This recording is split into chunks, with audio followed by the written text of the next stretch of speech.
Friends, welcome to our blog. आज गणेश चतुर्थी का त्यौहार है, तो सबसे पहले वक्रतुंड महाकाय सूर्यकोटि संप्रभा निर्विघ्नं कुरु देव सर्वकार्येषु सर्वदा, यानी भगवान गणेश आपके सभी कष्ट दूर कर आपके घर परिवार में सुख समृद्धि लाएं, ऐसी हमारी मनोकामना है। सबसे पहले हम गणेश पूजा के लिए जो विधि है वो मैं आपको बताऊंगी कि गणेश पूजा कैसे करें घर पर सरल तरीके से, उसकी क्या स्थापना विधि है, ये सब मैं आपको आसान तरीके से बताऊंगी। गणेश पूजा में सबसे पहले गणपति स्थापना से पहले कलश की स्थापना की जाती है। तो कलश की स्थापना क्यों की जाती है, ऐसा हमारे पुराणों में माना जाता है शास्त्रों के अकॉर्डिंग कि जो कलश है उसमें सभी देवी देवताओं का वास होता है। उसके अग्र भाव में यानी आगे के भाव में भगवान विष्णु होते हैं, कंठ में महेश शिव जी होते हैं और नीचे ब्रह्मा होते हैं, और सारे माताएं जो देवियां होती है वो सारे देवी देवता इसी में होते हैं। ये सारे तीर्थों का समागम होता है, यानी सारे तीर्थ इसमें होते हैं। तो कलश स्थापना के लिए सबसे पहले हम कलश में गंगा जल और जल भर लेंगे ऊपर तक, उसमें थोड़ा सा गंगा जल मिक्स कर लेंगे और इस कलश को पूरी तरह भर लेंगे। फिर हम इस पे एक रक्षा सूत्र यानी मौली बांध देंगे। मौली बांधने के बाद हम इसके दोनों तरफ स्वास्तिक बना देंगे, जैसे ये स्वास्तिक बना देंगे इस तरह से, और दोनों तरफ ऐसे लकीरें यानी दो पैरेलल लाइंस लगा देंगे। तो इस तरह से हमारा कलश तैयार हो गया है। और इसे कलश को तैयार करने के बाद हम इसकी पूजा करेंगे। क्या क्या इसमें डालेंगे मैं आपको बताती जाती हूँ। जैसे कि ये मैंने अपनी थाली तैयार कर रखी है, आप देख सकते हैं। इसमें हल्दी है, इसमें कुमकुम है, ये भी कुमकुम है, ये सिंदूर है, ये हल्दी है, ये चंदन है फ्रेंड्स, ये अबीर है। ये सारा क्या गणपति पे भी चढ़ता है और इस पे भी, क्या कहते हैं, आपके कलश में। और साथ ही साथ मैंने कुछ दूर्वा ले रखी है कलश के लिए भी, और ये गणपति के लिए दूर्वा ले रखी है। साथ ही हम कलश में स्थापित करेंगे पान के पत्ते, 7 पान के पत्ते। अगर आप आम के पत्ते भी ले सकते हैं, अशोक के पत्ते भी ले सकते हैं, मैं यहाँ पान के पत्ते 7 उसमें लगाऊंगी।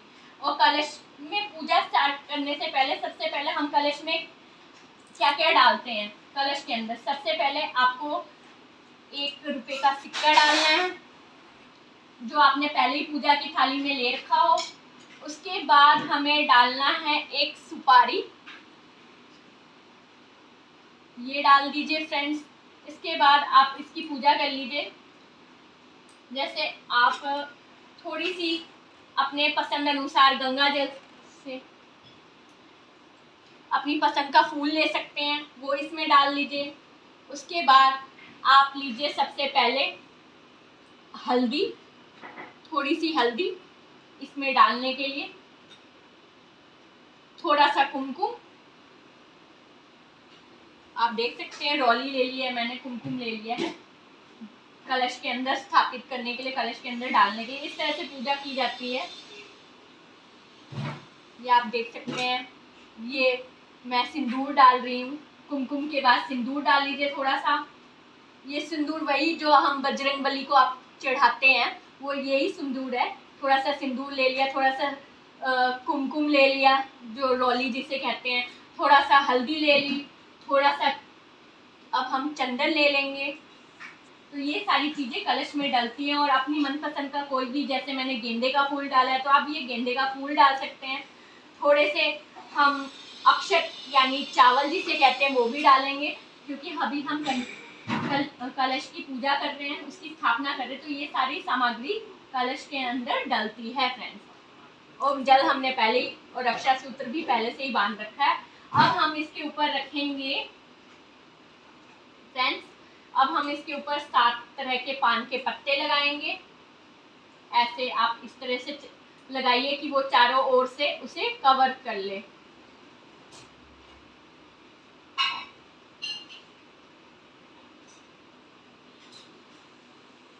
ये ऐसे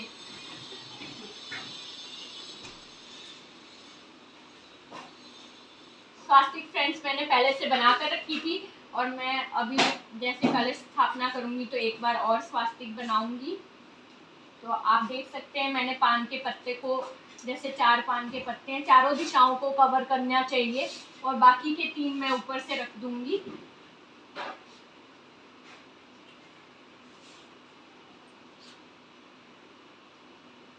तो इस तरह से मैंने ये रख दिया है।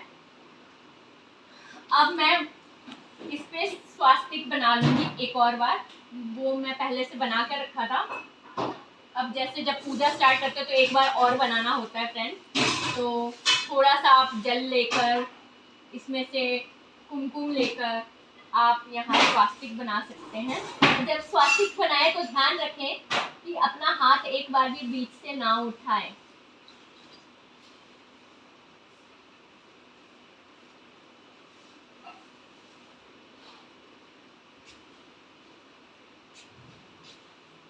जैसे आप देख सकते हैं मैंने यहाँ स्वास्तिक बना लिया है।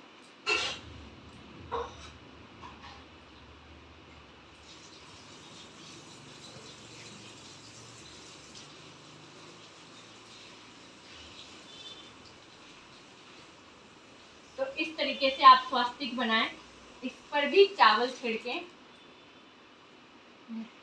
तो अब हमने पान के पत्ते सजा लिए। अब हम जहाँ कलश स्थापित करेंगे वो करेंगे हम दाईं ओर, गणपति के दाईं ओर कलश स्थापना की जाती है। जैसे गणपति अगर इस तरीके से बैठते हैं तो उनका दाहिना हाथ इस तरफ होता है, तो हम हमेशा कलश कोई भी पूजा में दाईं ओर स्थापित करते हैं। तो हम गणपति के दाईं ओर कलश स्थापित करेंगे। तो उससे पहले हम जहाँ पे कलश स्थापित करेंगे वहाँ पे स्थान को हम गंगा जल से पवित्र करेंगे। तो ये फ्रेंड्स मैंने कटोरी ले ली है, इसमें मैंने गंगा जल और सिंपल जल को यानी पानी को मिक्स कर रखा है और इस फूल की मदद से मैं उसे पवित्र करूँगी। तो इस गंगा जल से मैं इसे पवित्र करूँगी। तो ये मैंने पवित्र कर लिया है। अब पवित्र करने के बाद सेम वही पूजा होगी। जिस जगह पर हम कलश स्थापित करेंगे उस जगह की भी पूजा करते हैं, वही सारी चीजें लगेंगी। जैसे हल्दी हो गया, थोड़ा सा हल्दी हो गया, थोड़ा सा कुमकुम हो गया,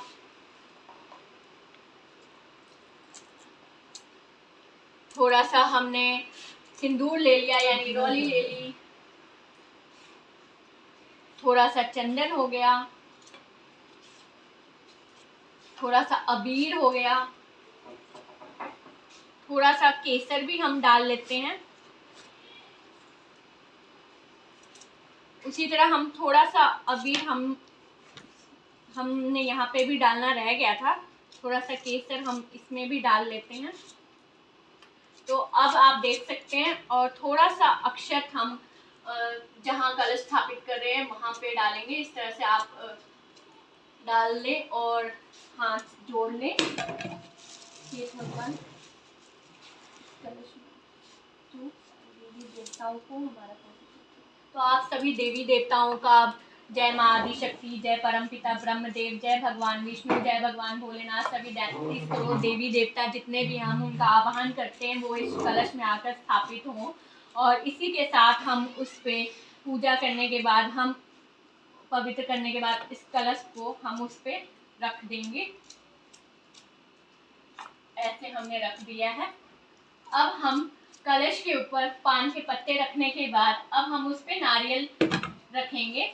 और नारियल को किस ढंग से रखना है, सबसे पहले जो नारियल है आपका उसको एक रक्षा सूत्र यानी मौली से बांध लीजिए और उसमें एक का सिक्का और एक 10 रुपये का नोट लगा लीजिए, 11 रुपये रख लीजिए शगुन के। फिर आपको क्या करना है, नारियल को चुन्नी से ढक लीजिए क्योंकि इसे भी ढकते हैं। नारियल को चुन्नी से ढकने के बाद आप क्या करिए, नारियल का जो मुंह होता है ना, जहाँ 3 आंखें होती है, 3 गोले से होते हैं, वो जो 3 मुंह होता है वो लक्ष्मी का प्रतीक माना जाता है। तो लक्ष्मी जो है वो हमारे घर की ओर आए, हमारे घर में आए, इसके लिए जो पूजा करते समय जो नारियल का वो हिस्सा है जहाँ वो 3 डॉट होते हैं, उस हिस्से को अपनी तरफ, जो व्यक्ति पूजा करता है वो साधक अपनी तरफ मुंह करके रखेगा। तो ये यही हिस्सा है। तो हम इसे इस तरीके से स्थापित करेंगे पान के पत्तों के ऊपर, 7 पान के पत्तों के ऊपर, कि जो इसका नारियल का आगे का 3 त्रिकोण होते हैं, 3 मुंह होते हैं, वो हमारी तरफ हो, पूजा साधक की तरफ जो पूजा। तो इस तरह से पूरी की पूरी कलश स्थापना की जाती है फ्रेंड्स। और कलश स्थापना करने से पहले, कलश स्थापित से पहले थोड़ी सी हमने चावल रखना भूल गए फ्रेंड्स, तो थोड़ा सा चावल भी रख लेते हैं। कलश स्थापित करते वक्त थोड़ा सा चावल रखा जाता है, उसके ऊपर कलश स्थापित किया जाता है। ये भगवान भूल चूक के लिए माफ करना, वो आपको बताने के चक्कर में फ्रेंड्स मैं अक्षत रखना भूल गई। अक्षत रखा था, लेकिन इसके अलावा थोड़ा सा अक्षत अलग से भी रखते हैं कलश के लिए। तो मैं भगवान से माफ़ी मांगती हूँ कि अगर मेरी कोई भूल चूक हो तो माफ़ करना। तो इस तरह से पूरी की पूरी कलश स्थापना की जाती है। तो आप भी अपने घर में आज कलश स्थापना कीजिए और गणपति की स्थापना कीजिए। अब गणपति कैसे बिठाएंगे, कैसे उसकी स्थापना की जाती है, मैं वो बताऊंगी आपको।